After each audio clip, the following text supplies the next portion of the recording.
छत्रपुर नामक गांव में चंदू और सुरेश नाम के दो भाई रहते थे। सुरेश और चंदू के पिताजी का देहांत हो जाने के बाद बंटवारे में सुरेश ने चालाकी से सारी जमीन हड़प ली और चंदू को थोड़ी सी जमीन दे दी। चंदू बहुत ही मेहनती व्यक्ति था। वह दिन रात खेत में काम करता और थोड़ी सी जमीन से भी बहुत अधिक उपज लेता।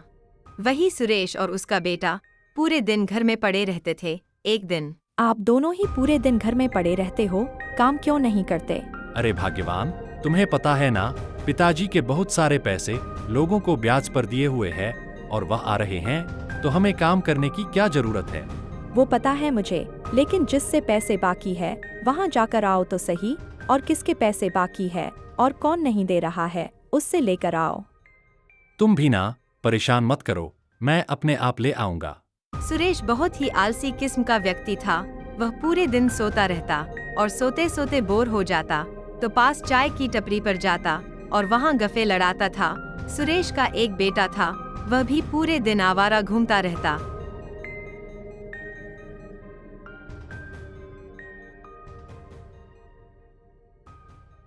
उधर चंदू सुबह उठते ही दूध बेचने का काम करता और जिससे कुछ पैसे कमा लेता और बाकी समय खेती का काम करता था। चंदू का एक बेटा था जो कृषि विषय में बीएससी कर रहा था।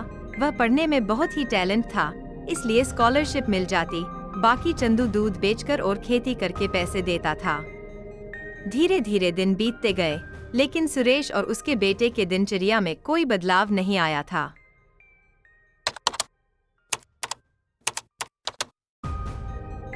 एक दिन समीर अपने पिताजी से उत्सुकता से बोला, पिताजी, मेरा कृषि अधिकारी के रूप में चयन हो गया। बहुत बहुत बधाई बेटा, तू इसी तरह अपनी तरक्की करता रहे। धन्यवाद पिताजी, यह सब आपकी मेहनत और एक एक पैसा जोड़कर मुझे पढ़ाया और यह आपकी वजह से ही सब कुछ हुआ है। यह सब देखकर सुरेश और उसकी पत्नी को जलन होने लगी। पता नहीं यह चंदू कैसे इतनी मेहनत कर लेता है, और देखो ना, अब इसका बेटा नौकरी लग गया। भिखारी टाइप चंदू इतने पैसे लाया कहाँ से? हाँ, पिताजी के देहांत के उपरांत इसके पास फूटी कौड़ी भी नहीं थी। पापा, अब तो यह दूध बेचने का काम बंद कर दो। इतनी तो मेरी सैलरी आ जाती है जिससे मैं आपको अच्छी सुविधा उपलब्ध करा सकूं। बेटा, बात यह नहीं है कि पैसे नहीं है। मैंने गरीबी के समय यह दूध बेचकर इतनी ईमानदारी से कमाई की है कि लोग चाहते हैं मेरे हाथों से शुद्ध दूध खरीदे, इसीलिए मैं अभी तक दूध का ही काम कर रहा हूँ। पिताजी, आप भी ना। एक दिन चंदू के घर सुरेश आता है। अरे भाई चंदू, क्या हाल है? ठीक है भैया, भगवान की कृपा से बेटे को अच्छी नौकरी मिल गई और मैं भी अच्छा हूँ। लेकिन भाई, अभी तक खेत में काम कर रहे हो। भाई, काम तो करना पड़ेगा। इसी जमीन के बलबूते पर बेटे की नौकरी लगी है, अब मैं इसे कैसे ठुकरा सकता हूँ? दरअसल सुरेश चंदू से बहुत ही ईर्ष्या करता था, लेकिन चंदू सरल स्वभाव का व्यक्ति था। अरे चंदू, मैं कह रहा था कि मुझसे खेती नहीं हो पा रही है और मेरा बेटा इतना आलसी है कि वह भी खेती नहीं कर सकता। वैसे भी जमीन खाली पड़ी है, तो आप हमारी जमीन पर बुवाई कर लो। भाई, कोई और बोलता तो मैं इस खेत में बुआई कर लेता, लेकिन आपने पिताजी के गुजरने के बाद किस तरह संपत्ति हड़प ली, मुझे पता है। क्या पता कल को अच्छी फसल हो और तुम उस पर अधिकार जमा लो। भाई, मुझे पता है कि आप मुझ पर विश्वास नहीं करोगे। मैंने आपको दुख जो इतना दिया है, इसीलिए ऐसा करते हैं। मेरे पास 15 एकड़ जमीन है, उसे आप रख लो और तुम मुझे अपनी 2 एकड़ जमीन दे दो। वैसे भी पिताजी की बहुत अधिक संपत्ति मेरे पास है और मैं चाहता हूँ कि अब ढलती उम्र के साथ वह भी आपको लौटा दूँ।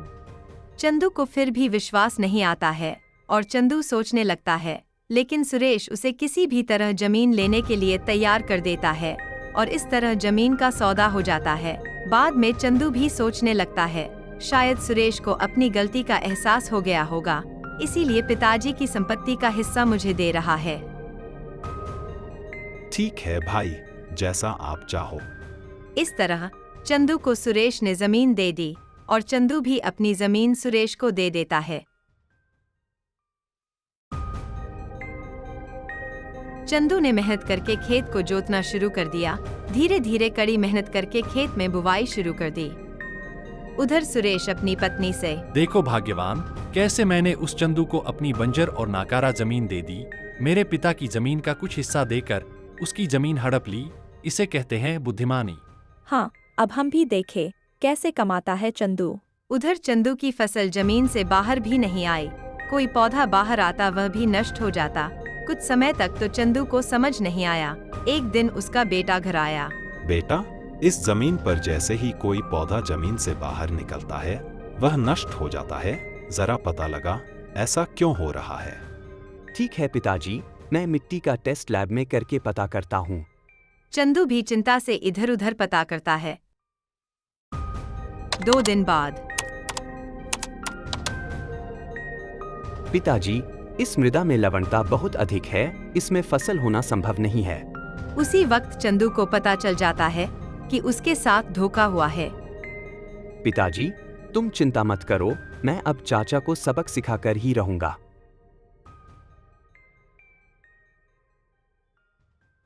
भाई, तूने धोखा किया है मेरे साथ। धोखा? कैसा धोखा? मैंने तो मेरी बंजर जमीन को बेचकर बुद्धिमानी का काम किया है। तुझे भगवान कभी माफ नहीं करेंगे। इस तरह चंदू अपने घर की ओर चल देता है। 1 महीना बाद, चंदू और उसके बेटे ने अफवाह फैला दी कि उसके खेत में, यानी सुरेश वाले खेत में, तेल निकल गया है और उन्हें अभी तक पता नहीं है। यह बात सुरेश को पता चली तो वह तुरंत चंदू के पास पहुंचा। भाई, मुझे माफ कर दे। अब मुझे एहसास हो गया है कि मैंने तेरे साथ धोखा किया है। मैं तेरी जमीन वापस करना चाहता हूँ और जो भी पिताजी के समय तुझे जमीन मिल रही थी वह भी मैं तुझे वापस करूंगा, और जो बंजर जमीन मेरे हक में आ रही है वह जमीन मैं खुद रखूंगा। इसलिए तेरी जो बंजर जमीन है वह मुझे वापस दे दे। चंदू भी तुरंत मान गया और दूसरे दिन वापस सौदा हो गया। सुरेश को लगा इसमें तेल निकल गया, अब तो सरकार उसे नकारा जमीन की मुंह मांगी कीमत देगी।